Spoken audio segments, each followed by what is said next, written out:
What's up, everyone? It's your boy Scott. Welcome to the Scott Report. And today I just wanted to open up a stream and let you guys know what I'm watching in the winter of 2018. I thought I was just going to chill. It's a nice cold night. It's raining outside. I kicked back and I was like, it's getting really close to January. So I might want to get that out. And, I'm just going to be completely honest with you guys. I didn't feel like shooting this video because I always say it's going to be quick and then it ends up being like 40 minutes. So I just said, you know what? I'm just going to go ahead and open up a stream. Give me a second because I'm actually going to set the stream up on my phone so I can look at that. Then I can keep going with the screen here because it just comes off a lot better that way. And yeah, we're going to go ahead and get it on this list. Now, coming for the 2018 season is going to be some changes, I would say, as far as, the channel goes and things like that because um, with my new job and everything like that, there's going to be times where I might have an overnight phone. So it might be nights where it's like a few nights out the week where I probably won't be able to cover everything. Some very fan favorite things are coming back, but they might get picked up by another, place where we won't be able to see the episode right away, like Netflix. I'll get to that in a second. And also, it's just so much coming out in the winter that I really don't know for sure what I'm covering besides Overlord. So I'll go ahead and tell you guys that now. Um, we'll be covering Overlord. Everything else is going to go on the fly. I kind of been looking at this too. I've been looking at the list a little bit ahead of time to get an idea of what I wanted to watch, and I'll be going by and just checking those off as far as what I'm going to watch. Or as far as what I'm going to cover on the channel, then what I'm going to be watching for sure, and then I'll just come up with that determination later. I probably still won't know what the schedule is going to be by the time this is over. But without further ado, let's go ahead and get to it. And again, I'm going to try just to immediately get to the stuff that I know I'm going to be interested in. Like, at first, look like we got another Fate Grand Order. Fate Grand Order Moonlight Lostrum? What is this? Oh, so it's only one episode. And it looks like it's going to be just like the last Fate Grand Order that we got last time, where it's just going to be like an OVA. Looks like it's set to air December 31st. Interesting. The last time, it came on Crunchyroll last time, so I wonder if it's going to do that again. Anyway, Lay Deuce. Did they do the last one? I'm not sure. Short centered around a lost room where you can find what was lost or those who lost. This room, which belongs to no one, lies forgotten in a corner of Chaldea. So it's a short. So I wonder how long it's going to be. Interesting. Well, I'm definitely going to watch it. I mean, it's a short, so I really don't need to mark it. Let's go down a little bit more here. Uri Camp, comedy seinen. This is seinen, and whenever I see seinen, I automatically want to be there because I just like the older, crowd that you get in this. C Station, and I'll put it on a consider. This is something I'll probably watch just to see how it is. Nedashiko, a high school student who has moved from Shizuoka to Yamanashi, decides to see the famous 1,000 yen bill feature Mount Fuji. Even though she managed to bike all the way to Motosu, she's forced to turn back because of worsening weather. Unable to set her eyes on her goal, she faints partway through her destination. When she wakes up, it's already night in a place where she has never been before. Now, that's not good.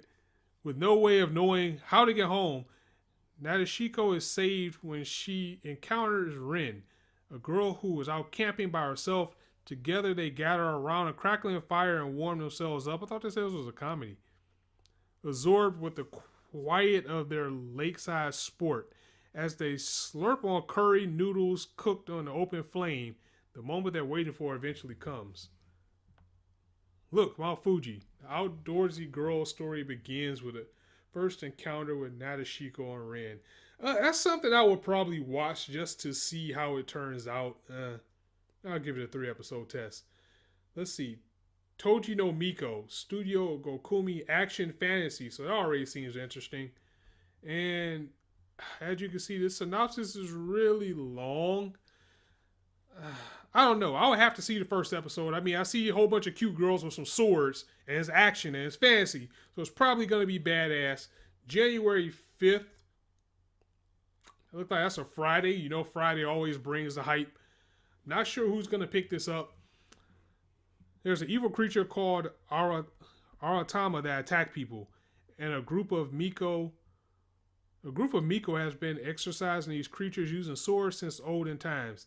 Those who wear uniforms and swords are called Toji, who are officially called Tokubetsu Saishi Kichotari Special Ritual Maneuver Team in the Police Association. They're officially approved of wielding swords by government officials. The government has established 5 training schools consisting of junior and senior high levels for female students to attend. They spend their student life normally and use special skills with the swords when they're doing missions to protect people. In the spring, these 5 schools are to take part in a competition. Among the girls who train for the competition, there's a girl who's a bit more passionate than the other girls. Where would the girl with the sword aim? Seems interesting. If I mark it in yellow as considering, that means I'm going to watch it for myself to see how it goes. I'll definitely check that out. I'll be dropping my comments about that on Twitter and whatnot. Let's see here. All right, so in this row right here, we got 3 things that I am guaranteed to cover on the Scout Report. First is Ito Juni collection. And just because it's horror, just because it's mystery, just because it's psychological, I am automatically there because I absolutely love stuff like that. Studio Dean, not a studio to, turn your cheek at. They can give you some quality stuff. January 5th. So what is that, a Saturday? Oh, it's a Friday. That might be a Friday night type of thing. We'll just have to see how things goes. And I believe Crunchyroll is actually getting this too, so it won't be hard to find. Let's see. The works of one of the most famous Japanese horror manga artists, Juni Ito, finally gets animated. This will be I always get that word wrong. This will be a omnibus animation where each episode will star different protagonists, such as famous Tomi, Soichi, and Fuchi. We don't have an episode count yet. And this reminds me of another series by the name of Oibogaku, or Ioibogaku, which, for the most part, is like inspired everybody in Bungo Stray Dogs. Like, they took the works of Osamu Dazai's No Longer Human and a couple of his other stories and they basically animated them out. I see this being the same thing. Now, one thing that is bad on my part is that I haven't watched any previews yet of any of the things that's coming out this season. So I really need to get on that, but I've just been so behind. But it's good to still do this too. Definitely be looking out for that because I love psychological, I love mystery, and we need a good horror. So maybe something that comes from an actual source might actually be what we need because we all know that King's Game completely failed us. Grand Crest Sinky, Action Fantasy, A1 Pictures, January 5th. Again, another Hype Friday from a light novel. And the reason why I'm so excited for this is that even though it's not in the same universe, this series is done by the creator of Record of Lodoss War, which is not only one of my favorite anime of all time, probably I would say top 15, maybe 20. Yeah, maybe top 15 or 20. It's also one of my favorite fantasy anime of all time. So to see some new works coming from that creator and possibly from that world, I'm already excited for that. And I believe Crunchyroll is getting this as well. So the story takes place on a continent ruled by chaos. The chaos breeds disaster, and the lords of the continent have the power of Crest, a mark of the saint that can calm the chaos and protect the people. However, one day the rulers throw away their creed of protecting people instead to start fighting each other with their powers to gain domination over each other. Because whenever you're dealing with fantasy, you gotta get political somewhere. The novel centers on Sika, an isolated mage who scorns the lords for abandoning their creed, and a wandering knight named Theo, who is on a journey to train to one day liberate his hometown, which is under tyrannical rule. Sika and Theo make an everlasting oath to each other as master and servant who work together to reform this continent dominated by wars and chaos. And you can tell just by looking at this, we're going to get some more people along that journey. Love action, love fantasy, I love Lord of the Rings type of things, love Record of Lodoss War. So this is definitely on my list to review. Natsu no Taizai. Oh, I am so hyped for season 2 of the Natsu no Taizai. You guys do not understand. The thing is, this might get picked up by Netflix. I don't think that's been confirmed yet, but since they had season 1, they're probably going to get season 2. And even though I would absolutely love to do this, I want to live react to season 2 to Taizai because I read the manga. So I feel it's better to actually live react to it when you've already read the source than to do reviews. But the thing is, if it's being locked down by Netflix and it's coming on a Friday, that means it's probably not going to hit the net till Saturday or Sunday. And if it has a wonky schedule, such as like how Fate Apocrypha has, or Kakagureri is pretty good. They used to have it out like Saturday night, whoever was subbing that. It's going to depend on when the episode actually gets online to actually watch. But I would absolutely love to cover this series if I can. Let's go down a little bit more here. Slow start. Comedy school slice of life. Now, coming into 2018, and as of late, I've really been enjoying slice of life. I really have. And every time one pops up on the list for every season, I actually at least want to watch one just to see how it is, even if I'm not covering it. So I gave this a considering tab because I'm definitely going to watch it. I just don't know if I'm going to cover it or not. And honestly, by the time I'm finished with this video, I still won't know what my official schedule is going to be. Again, that's another thing that I'll drop on Twitter, and we'll just have to see how things go. But let's see what we got here. Hana Ichinose is a normal 16-year-old high school student. However, there's something different about her. She enrolled in high school 1 year late. Wow.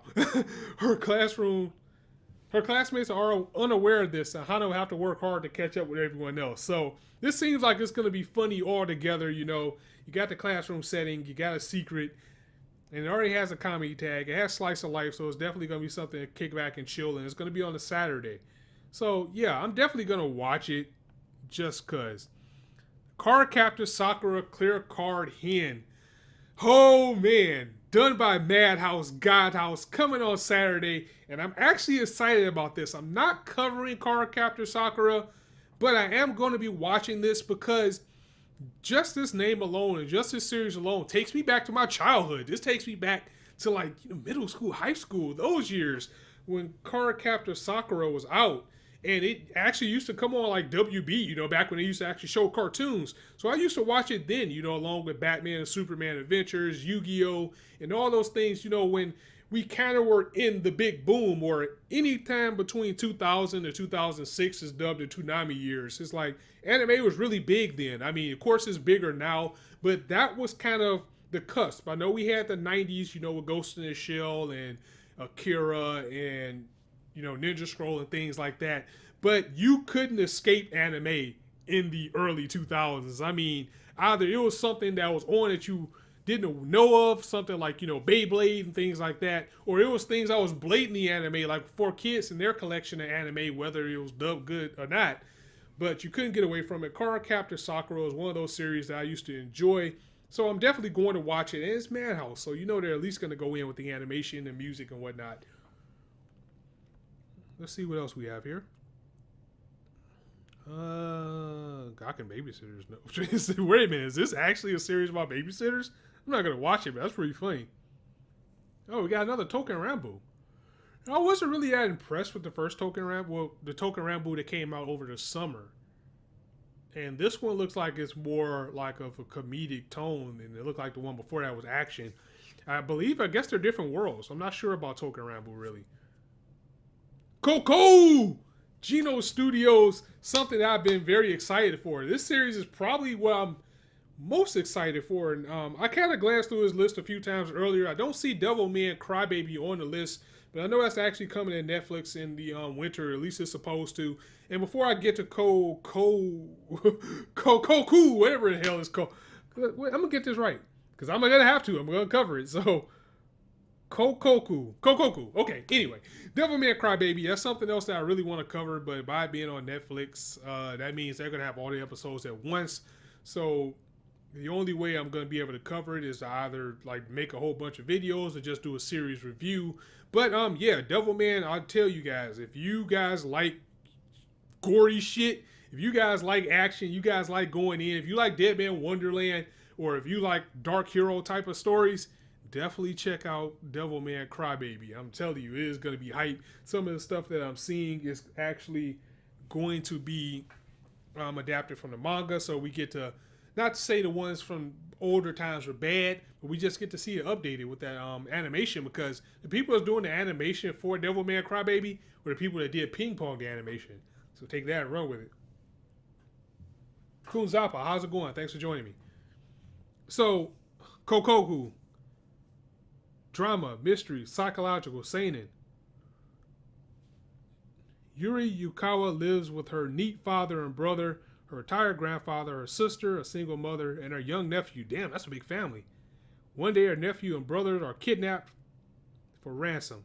Having only 30 minutes to meet the demands of the kidnappers, Yuri, who realizes there is not enough time to prepare the money, decides to head for their rescue by herself with a knife in hand when her grandfather uses a mysterious stone passed on to the Yukawa family to stop time. So she has a stone that can stop time and a knife, and she's about to go in. That is fucking awesome. In a world where everyone and everything is inert, Yuri and her father and grandfather run to rescue the two, but at the kidnappers' hideout, they soon realize they are not the only ones who can move about in this still world. Interesting, because she's going to be able to stop time, but it seems like these kidnappers are going to have powers too. This is setting up to be great. Now, I haven't read the manga, haven't really heard anything about it. Maybe that's just me. But I'm definitely excited to see this. Let's see what's going on in the chat. Will you ever continue the Part 5 manga read? Yeah, I was actually going to get to that. I would love to finish JoJo Part 5 manga reads. I just don't have the time. I don't want to completely kill it, but I just don't have the time. So I don't want to keep hanging everybody along. I was actually going to make a video about that. So thanks for asking. But I might actually be killing the JoJo Part 5 less reads, because I just don't have the time to do it. Things are picked up for me, and especially with crazy as the winter anime season is looking, I'm just not going to be able to keep up with it. But hey, that's why it was a reward for my Patreon, shameless plug. But yeah, I'm terribly sorry, but I just don't have the time to do it anymore. Let's see. Gintama. Now, I actually started watching Gintama. I'm not a stranger to Gintama. I know what it is. I actually watched the arc that came on in 2016. I believe that was winter. I actually watched that arc because I watched enough of Gintama to actually know what was going on. And before I just stopped watching it completely, I got up to around episode 50, and it's good. It's really good. It's just that Gintama's like 300 something episodes, so it's gonna take a while to catch up on that. So I really want to. I think now that it's finally approaching its final arc, I think this is the final arc. Now that it'll be over, it'll be easier to actually catch up on it and watch it. Now, coming up next is something I have very strong feelings about, and I'm going to give it a consider because I'm going to watch it anyway. Just won't be covering it on the channel. And that is Basilisk Oka Ninpocho. The thing about Basilisk is a classic. It is, in every sense of the word. It was a very good anime. If you haven't seen it, I definitely recommend you check it out. I don't know if it's still on Netflix. I mean, I haven't checked what Netflix has on their anime collection in quite some time, even though I have it. Caleb the Layer 9. I love Basilisk. I just binged it last week, so I could be called for the next season. Yeah, that's the thing. I've seen Basilisk like 3 times, so I pretty much know what's going on. The thing is, I feel that this was a series that didn't need a sequel. Honestly, the way it ended was no way that you could make this end. And just looking by this, because it looked like it's going to be some descendants, how the hell is this even going to happen? I mean, I can kind of read through it. It's not really going to make sense unless you've already watched the first series. But, I mean, that's long. I'm not going to read that. But it looks like this is going to be about some descendants of the main 2 characters from the first series. And that's right, Basilisk is on Crunchyroll. Thank you for that.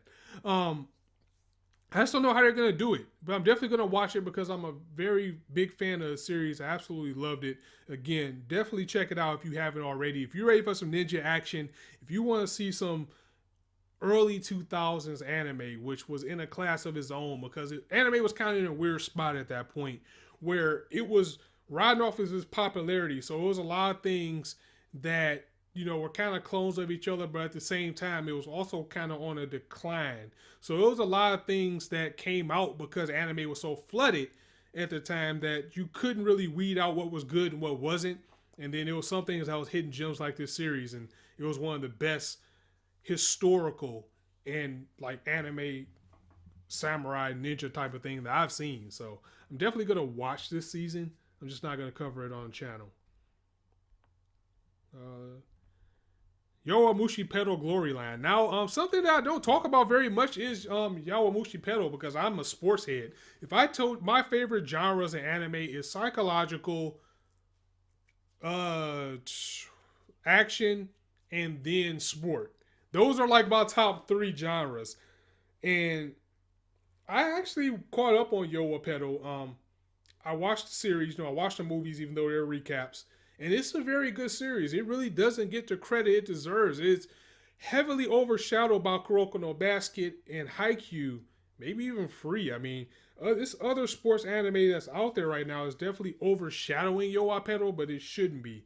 And it's a very good series. It's about biking. They don't give the description too much, but it is on season 4. But it definitely is worth your time. And you can never go wrong with sports anime because you know it's going to be about friendship. It's going to be about overcoming goals. It's going to be about getting stronger. It's going to be about that team that they have no business beating, but you know they're going to work hard enough and actually do it. And sometimes they even surprise you and they lose, like Haikyuu and other things like that. I mean, it doesn't always go the way you think, and that's what's so good about sports anime.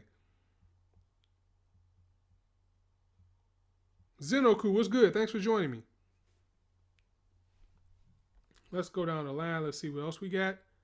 Overlord Season 2. Get hype. Get hype. Let's go. I got to stand up for that one. Get hype. Get hype. Let's go. Overlord Season 2. Oh, man. I was not doing content when Overlord came out. And you guys got to see the mess back here. Sorry about that. But you guys, I like this series. I mean, a lot of people just watch Overlord. They say, you know, it's okay. No, I actually really enjoyed Overlord, mainly because I'm a gamer. I'm one of those people who I would say I'm a recovering World of Warcraft alcoholic because that took up a big part of my life. So anytime, even though I'm burned out on, you know, the RPG real life simulation type of series, Overlord is in a class of its own because I can tell you guys right now, this season is when you're really going to start to see the meaning of the title because I'm not going to go back and watch season 1 again. I do remember enough of it to cover. And it's done by Madhouse, who's going to be giving us 2 series in 1 season. So I wonder how that's going to go. But you're going to see the meaning of this series in season 2 as far as Ainz and his goals and his aspirations. And it is going to be hype. I mean, we're going to be adapting an arc that was heavily teased in the intro of season 1. We're going to see that in season 2. And I just cannot wait to go in. Now, I heard the opening. The opening isn't as hype as the first one, even though it's still being done by the same group. I think it's OXT. I don't know how you actually pronounce it. But they're doing the intro again. I heard this. You can actually find it on YouTube. It's good. It's not as hype as that first one. But I am excited to have Overlord back. Mickey, thanks for joining me. What's good, man? And I just cannot wait. Overlord, I said this at the top of the video. I'll say it now for people just joining me. I will be doing reviews of Overlord. Looks like it's coming on January 9th. So that is going to be a Tuesday. Did season 1 come on Tuesday? I think it used to come on Thursday. Or was that Gangsta? Either way, I'm going to be covering Overlord reviews, full series. They also doing Jump Fiesta, which is basically like the Comic-Con of anime in Japan. They said that it's only going to be 1 core, unless it's going to be split. So it's only going to be 12 episodes.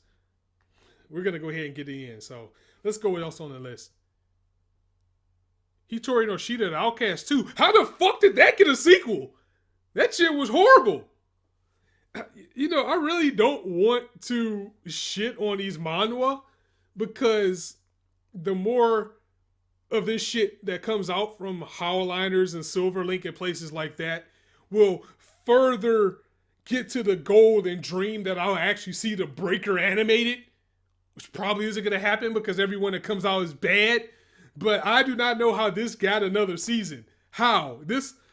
I watched the first episode and I didn't even give it a 3-episode test. I dropped that shit immediately. So I don't know how we're going to be back there for that again. That's definitely going to be a skip. Violet Evergarden. Now, that goes without saying. I'm reviewing Violet Evergarden, and it's probably not going to be an anti-tuber on YouTube that's not covering this series. That's how much hype it has behind it. Drama, fantasy, Kyo Ani going in with the animation. I mean, we got previews of this for like maybe a year and a half ago. And it's just absolutely beautiful. I know they're going to go in with the animation. I know they're going to go in with the music. Before I even knew what it was, I was already enthralled. I'm going to read the synopsis. It looks like it's pretty long, but it looks like I'm going to have more reviews and live reactions this season because as it looks right now, the only thing that I have live reaction-wise is going to be the Natsu no Taizai, and that's going to depend on if you can find it. But Violet Evergarden, January 10th, so that's going to be, what, a Wednesday? Which is probably a good day because nothing else is going to be on at that time. Long ago, the Auto Memories Dolls was born, so we're already dealing with some androids here. Professor Orland, an influential figure in the printing industry, invented a new type of printing machine for his wife Molly, so that she could write novels after she lost her eyesight. The machine was given the appearance of a petite, lovely doll. Putting his heart and hopes into it, the professor named it Auto Memories Doll. Eventually, Auto Memories Doll became widespread, supporting the lives of many. Now the term is applied to women whose work is put through. Come on, can I read tonight?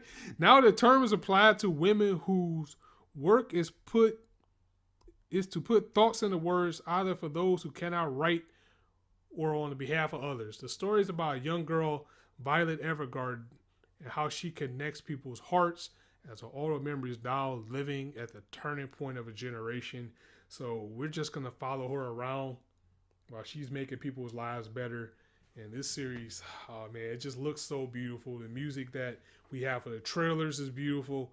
I just cannot wait to get into this series. I don't know who's picking it up. I hope at the very least it'll be Anime Strike, because if it's Anime Strike, at least it'll be easy to find online. Anime Strike anime is usually pretty easy to find. Crunchyroll's been on some bullshit the past few years. I mean, they're getting some good stuff, but I thought when they got their partnership with Funimation would mean that we would get more properties under them. And I'm always going to support legal anime, but they're definitely losing the stream wars, I think. Martian Machton, Hoods Entertainment. That looks like something fun. I'm not going to watch it, though. Death March Kara Hajimaru Ika. Not another Isekai series. No! I am burnt out on... I'm burned out, and I just said this even though I was just hyping up Overlord. I'm burned out on people going to other worlds. I think it's time to find another genre to jump into. This is also done by Silverlink, so, I mean, they're kind of hit and miss. It looks interesting. It's fantasy. I absolutely love fantasy. I'll put it on consider. I'll watch it for myself and see how things go. I might just have to do a video, like, just talking about everything that after like week 3 or whatever, how I felt about it. Can't wait for P5 anime and a Fate movie. I cannot wait to see Heaven's Feel. I know part 1 is out. I really need to see it. That thing needs to surface somewhere, or it needs to come where it's safe for me. And if you guys don't know already, I am a super huge Persona 5 fan. So when that anime got announced, I fucking flipped my shit because now I know how to play the game again, even though I want to. But I don't, because it was 100 hours and I went through the whole thing. But yeah, I am super hyped for the Persona anime. That's probably not going to be till the end of next year, though, because they just announced it over the fall. And I would love for a new Gundam series to get announced too, because yeah, I need it right now. Gundam used to bring in views for this channel, and I'm not going to lie, I need it. Let's see what else we got here. Oh, Koiwa Amigari no Yui ni. Now, I know this is something with Alaska in it. I forgot the full name of it. I'm actually looking forward to this. And Wish Studios just gave us Ancient Mox's Bride. And the thing is, when we have, which is a leftover. So when we have a studio doing two series at once, I get a little bit worried because I worry about the dip in quality in another series. And with them doing this, I wonder if they're going to dip in quality on Ancient Mox's Bride. But again, because I'm exploring more genres and I'm just getting into more type of anime than what I used to watch, and there's that seinen tag again. I'm always there for that. And it's romance. I'm not a stranger to romance. I mean, if you guys go back, I actually covered Orange. So yeah, I like romance. I like slice of life. Your Name was one of the most beautiful anime I've ever seen, and that is being real. So if anything that turned me around and gave me a Care Bear stare to give romance anime a try, it was that. And just by the image of this, it seems like it's going to be on that type of world. So Akira is a loaf and cool girl that used to be in the track club of her school. Right now, she's working as a part-timer in a family restaurant next to her crush, the manager, a 45-year-old divorced man. Okay. I don't know what to say about that. I'm going to watch it anyway. I mean, how old is she? I mean, she's a seinen, so maybe she's of age. I would hope she's not a high schooler and she has a crush on a 45-year-old man. I mean, I don't know her life.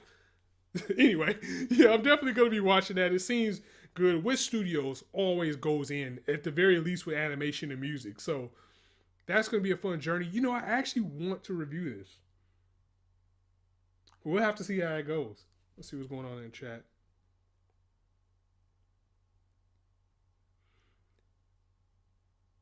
Zeno says, that's what I'm trying to do. After a while, you just want to see something different for what you normally watch. Yeah, exactly. It's like sometimes you just gotta jump in there. Like, and I probably said this before, and I'll say it all the time. I was a shonen head. I mean, I had a dark period in my life where all I watched was Naruto, Bleach, and One Piece. I mean, seriously. I mean, you guys wouldn't know who I was back then, and it wasn't that long ago. It was like 2008, and that didn't change to like, when did Psycho Pass come out? 2012? Yeah, so it was a dark period where I was a shonen head, and I'm not proud of that. But I'm trying to get back into, enjoying all of anime and finding more things, because I used to watch such a variety of things, like Tenchi Muyo and Rama and Inuyasha. I used to watch a whole bunch of different things, and then I just got to the point where I was only watching the big three. And now, as of, I would say 2014, 15, I've broadened my horizons again. I'm just watching more and more and more. I'm even watching ecchi right now. Right now, I'm actually watching High School DxD, and that shit is hilarious. It was suggested by me to watch the dub, and I don't regret it. The dub is fantastic. Dagashi Kashi 2, comedy showing slice of life. I never watched Dagashi Kashi, and I know a lot of people tried to review Dagashi Kashi and lost their channel, or got so many strikes that they almost, did lose their channel. So I'm pretty sure no one's going to be covering that series, because even if you put a thumbnail up on that, it's probably going to get flagged. Not just demonetization, your channel is probably going to get taken down. So a lot of people are probably going to watch this. I don't think a lot of people are going to review it. Hopefully Chibi Reviews is smart enough not to review it, so we don't have to see another video of him crying. But that's something else. Let's go on down a little bit more. What is this? Hakaku Hoshi Engi. Adventure Demons Fantasy Shonen Supernatural. I mean, it looks pretty interesting, but we don't have a description of it. Taku Nomi. Man. Whoa, what is this? Hakume to Mikochi. Fantasy, slice of life, and last time I saw something that looked like how this looked, it was made in Abyss. And I thought it was going to be some cute shit, and it took me by surprise. And it's being done by Lurch, so it has the possibility of getting fucked up. Let's read it. I'm putting it on watch for sure. 9 centimeters, 3.5 inches tall, the tiny girls Hakume and Mikochi live in the forest. Living in a tiny house in a tree, riding insects and birds, and making umbrellas out of leaves.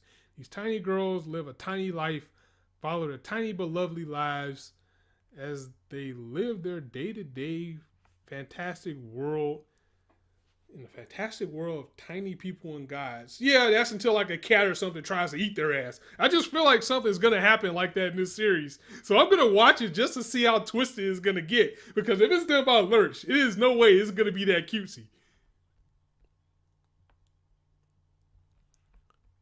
Hakata Tone Kotsu Ramens. Talking about satellite action.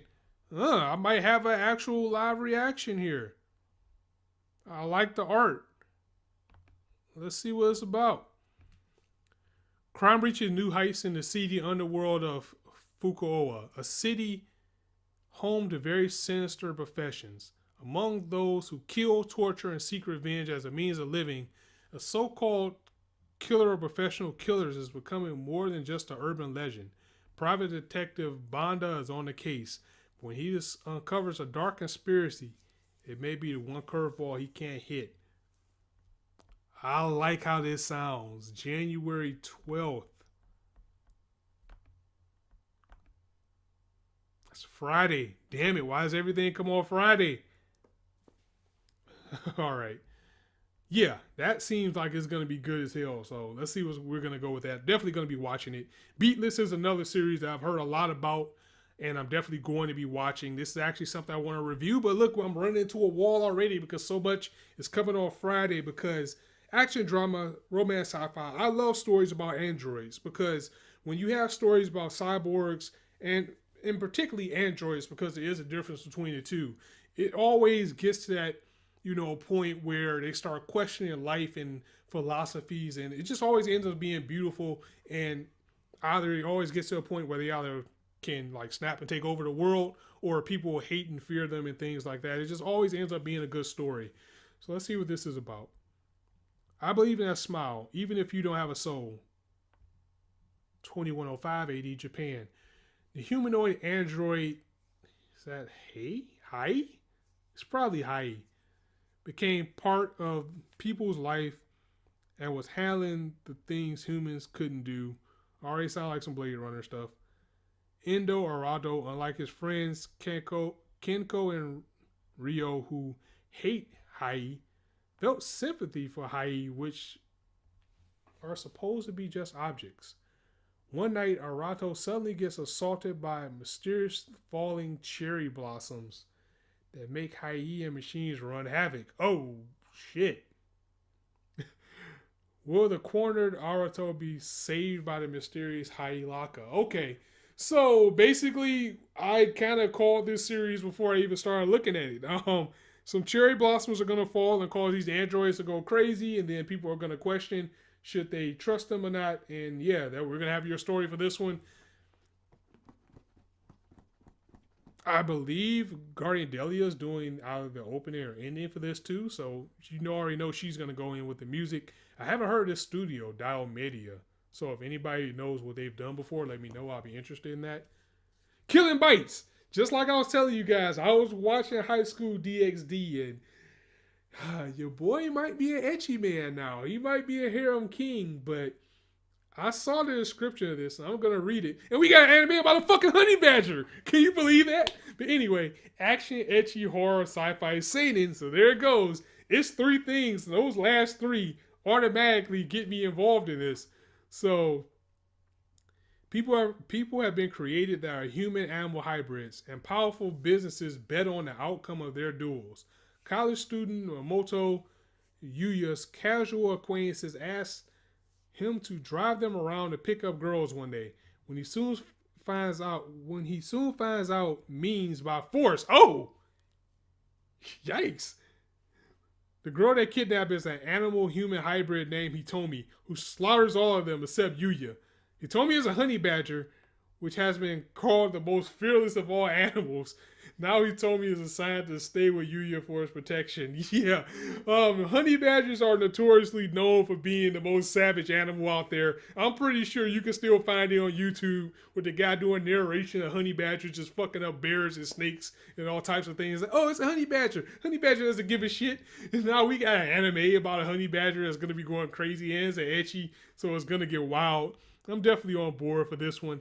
And I said that it will be fun to live react to an ecchi. It depends on who picked this up. I want to do that. I want to live react to an ecchi just to see how it is, even if I have to get it out late. Geno no Guardian. You know, I really didn't get that a chance. If anybody ever watched that, let me know what you think. Darling and Frank, Studio Trigger giving us another mecha anime. You guys know I am a mecha man. I am a Trigger man. And now Trigger is going to give me both of these things in one. Even though I have been bullshitting on watching Gurren Lagann. I have not finished that series. I've only got to like episode 8. And people tell me that it gets much better after 8. But I always start watching it and stop. But to see that Trigger is actually doing a mecha anime, oh, that's going to be fun. And they're always anime originals too, so. They dream of one day flying into the endless sky, even though they are painfully aware of how far away the sky is beyond the glass that blocks their flight. The distant future. Humanity established the mobile fort city plantation upon a ruined wasteland and civilization flourished. Within the city were pilots' quarters called, I don't know how to pronounce that, Mystitillion, otherwise known as Birdcage. This is where the children live. Knowing anything of the outside world, not knowing anything of the outside world, and unaware of the vast sky, the only mission in life was to fight. The enemies are the mysterious giant organisms known as Kyoryu. The children operate robots known as Franks. In order to face these still unseen enemies because they believe that is their purpose in life. So we got some Evangelion shit going on. Among them was a boy who was once called a child prodigy. Code number 016, Hero. However, now he's a failure and considered unneeded. Those who cannot pilot Franks basically do not exist. Yikes. Now, we all know Trigger for their over-the-top and zany type of series, but as of the last year and going into 2 years now, they've really changed what they're about. I mean, usually when you think Trigger, you used to think of things like, you know, Gurren Lagann, Space Patrol Luluco. You used to think of like all the over-the-top series like that. But then they gave us Little Witch Academia, which was a very good and powerful series. They also gave us, I forgot the name of that damn series already, and I actually covered it. And it had that song, Lay Your Hands on Me. Kisniver. Yes, Kisniver. They gave us Kisniver, which was very good, and it was very untrigger-like. And for them to be taken on, this seems like this is going to be more of a serious route than what Gurren Lagann was, because for all intents and purposes, Gurren Lagann is pretty much a parody of a mecha anime, or a mecha anime that doesn't take itself too seriously, again, till much later. So I'm interested in seeing how this is going to go.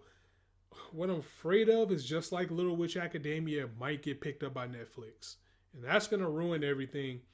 I remember Kisniver got picked up by Crunchyroll. But that was before, you know, Netflix started muscling in on the anime business.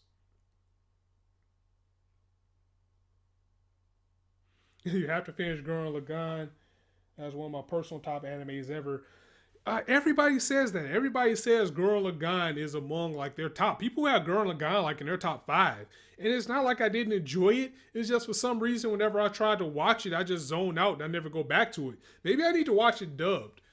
That's what I do it later at night. I usually watch things dubbed so I can pay attention to it, like Steins Gate. I'm actually rewatching Steins Gate because I finished a series, but it was a series I finished in passing. So now I actually own it. I'm going to be watching it in dub and just kind of absorbing the end more. I think this might be, no, we still got some more here. No, Natsu no Biko. Oh, we got another ecchi. Huh. Seven Mortal Sins. Is that a sequel? I feel like that's already been out. Fate Extra, last encore. I knew it was something I was forgetting. Your boy will be covering a Fate series. I will not miss out on a Fate series again unless that shit gets covered by Netflix. And then I'm going to be in the same boat that I was in with Fate Apocrypha. And that will absolutely suck. But I am excited for Fate Extra Last Encore because the Umu will be real because we get Nero in this one. Red Saber. I've heard she's a beast. I heard that people are going to absolutely love her. And I like the Mordred in Fate Apocrypha. So if she's anything like Mordred, I'm definitely hype about it. I know it's a game for it too, but I haven't played the game. Let's see what it's about. Because as you know, may or may not know, Fates all don't link. They're all like different routes. Waking up in a strange virtual world with no recollection of the past, Hakuno finds himself forced to fight for survival in a war he does not understand for a prize beyond value. The opportunity to have one wish granted, which is always the case in Fate.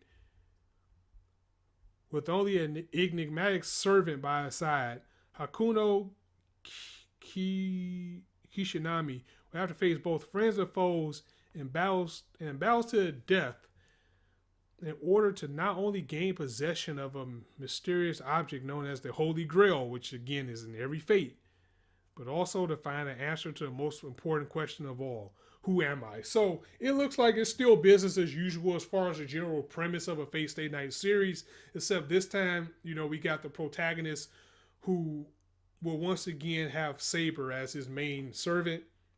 I'm hyped.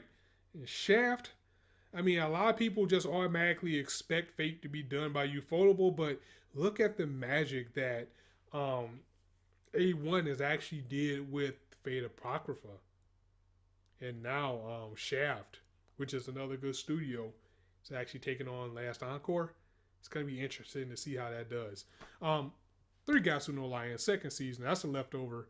Absolutely wonderful series. You got to be in the mood to watch it, though, because it can get deep. It can get depressing. And, season 2 has been more about slice of life.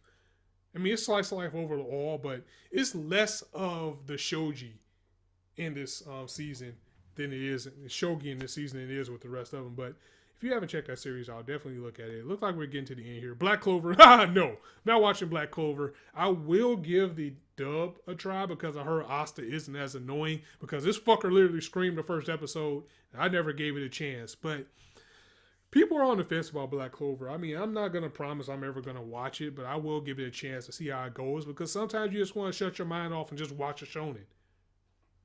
And of course we got Boku no Hero to do that. But when you start getting shonens that are long running, and this is like a curse now, they don't end up well because they end up getting loaded with filler. And it looks like the whole bottom of this list is all leftovers. Garo for Banshalan, I'm behind on that. Ancient Mox's Bride, another apologies to you guys. I've been so wrapped up with the 12 days of anime that I haven't been doing videos of it, but I will be bringing them back. I'm just going to wait until the year starts back. And if I have time, like next week, I'll probably do like a catch-up video or something. Just like I did when I missed episode 7 to 8. But I absolutely love this series. This series is fantastic. It definitely deserves to be anime of the year. And if you're not watching it, you need to be. Because this series is something special. Ancient Mox's Bride, or Mahoso Sukai no Yome, is as close to Harry Potter to anime you're going to get. And it's not exactly like, all magic. It's really just like a fantasy slice of life, and it's just a beautiful series, and I can't push it enough. I absolutely love it. You guys need to watch it. And the same thing goes with Osumasu. I kind of fell off with my live reactions for Osumasu because, honestly, I'm not digging season 2 as much as I did season 1. Of course, it's still funny as hell, but I don't find myself laughing to it as much as I did on season 1. And I had a little bit of change in my schedule, so I just couldn't keep up with the live reacts. I really do want to get back to it just for the fun of it. But yeah, it looks like we got a lot on our plate already for the for the winter season of 2016. So I'm going to go ahead and end it here, guys. Thank you very much for joining me. I have no idea how long this has been. Let me take a look. Yeah, that's been quite a while. So thank you guys for joining me. That's exactly why I brought the stream up. Um, Winter 2018, ready to go in. New and approved, better Scott report coming. I cannot wait to see you guys then. I'm gonna go ahead and grab something to eat and go ahead and end this stream. Stream. See, where's my drink? I need something to drink. I'm tongue tied. I've been talking too long. Thanks for coming out. Thanks for joining me in the chat. If you like the video, go ahead and drop it a like. And if you want to hear more, go ahead and hit that subscribe button. There's not a shortage of content for you to indulge on this channel. As I always say, you guys can be anywhere on YouTube right now, but you chose to listen to me. I really appreciate that. So thanks for stopping by. And if I don't catch up with you before then, or if you're not watching my 12 days of anime videos, happy holidays, Merry Christmas, and all that good stuff. It's your boy Scott signing out. See you soon.